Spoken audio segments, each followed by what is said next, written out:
ರಾತ್ರೋರಾತ್ರಿ ಶಾಸಕಿ ಕರೆಮ್ಮ ನಾಯಕ್ ಅವರ ಪುತ್ರ ಗುಂಡಾಗಿರಿ ಮೆರೆದಿದ್ದಾನೆ. ಟೋಲ್ ಗೇಟ್ ಮುರಿದು ಹಾಕಿ ಕರೆಮ್ಮ ಪುತ್ರ ಸಂತೋಷ್ ರೌಡಿಸಂ ಮಾಡಿರುವ ಘಟನೆ ಈಗ ವರದಿಯಾಗ್ತಾ ಇದೆ. ಶಾಸಕರ ಮಕ್ಕಳು ಜನಸಾಮಾನ್ಯರಲ್ಲ, ಮಾಮೂಲಿಯವರಲ್ಲ. ನೀವು ಓಟ್ ಹಾಕಿ ವಿಧಾನಸೌಧದಲ್ಲಿ ಕೂರಿಸಿರೋರ ಮಕ್ಕಳು ರಂಪಾಟ ಮಾಡೋದು, ದರ್ಪ ಮೆರೆಯೋದು. ಸಂತೋಷ್ ಸೇರಿದಂತೆ 14 ಜನರ ಮೇಲೆ FIR ದಾಖಲಾಗಿದೆ.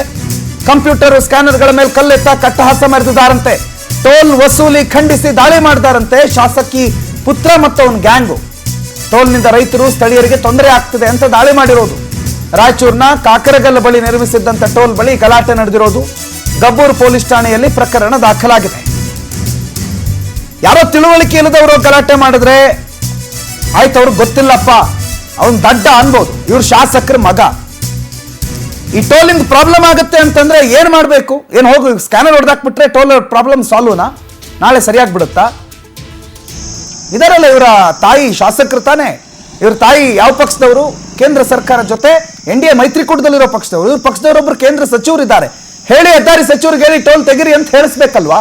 ಅದನ್ನ ಬಿಟ್ಟು ಇವರು ಗುಂಡಾಗಿರಿ ಮಾಡಿದ್ರೆ ಆ ಟೋಲ್ಗೆ ತಂದಿರೋ ಕಂಪ್ಯೂಟರು, ಅದಕ್ಕೆ ಸ್ಕ್ಯಾನರು ಎಲ್ಲವೂ ಕೂಡ ಸಾರ್ವಜನಿಕರ ತೆರಿಗೆ ಹಣದ್ದೇ. ಏನ್ ಸರ್ಕಾರದ ಅಧಿಕಾರಿಗಳು ಇವರು ಶಾಸಕರು ಇವ್ರ ಅಪ್ಪನ ಮನೆ ತಂದು ಕೊಡೋದಲ್ಲ.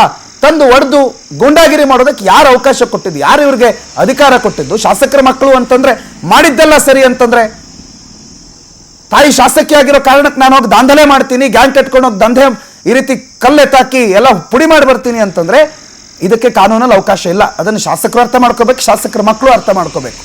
ಮತ್ತು ಶಾಸಕರ ಮಕ್ಕಳು ಅನ್ನೋ ಕಾರಣಕ್ಕೆ ಇವ್ರ ಕೊಂಬು ಇಲ್ಲ.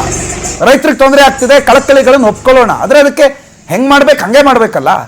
ರೈತರಿಗೆ ತೊಂದರೆ ಆಗ್ತಿದೆ ಅಂತ ಹೇಳ್ಬಿಟ್ಟು ಇನ್ನೊಂದ್ ಕಡೆ ಹೋಗಿ ಧ್ವಂಸ ಮಾಡ್ಬರೋದು ನ್ಯಾಯದಲ್ಲಿ ಇಲ್ವಲ್ಲ. ಅದನ್ನ ಶಾಸಕರ ಮಕ್ಕಳು ಅರ್ಥ ಮಾಡ್ಕೋಬೇಕು. FIR ಆಗಿದೆ, ಮುಂದೆ ಪೊಲೀಸರು ಕ್ರಮ ಕೂಡ ತಗೋತಾರೆ. ಮುಂದೇನಾಗುತ್ತೆ ಅನ್ನೋದನ್ನ ಕಾದ್ ನೋಡ್ಬೇಕು. ಬಟ್ ಶಾಸಕರ ಮಕ್ಕಳೆಲ್ಲ ಇಂಥದ್ದೆಲ್ಲ ಮಾಡ್ತಾ ಇದ್ರೆ ಪಾಪ ಶಾಸಕರ ಮರ್ಯಾದೆ ಇರಲ್ಲ.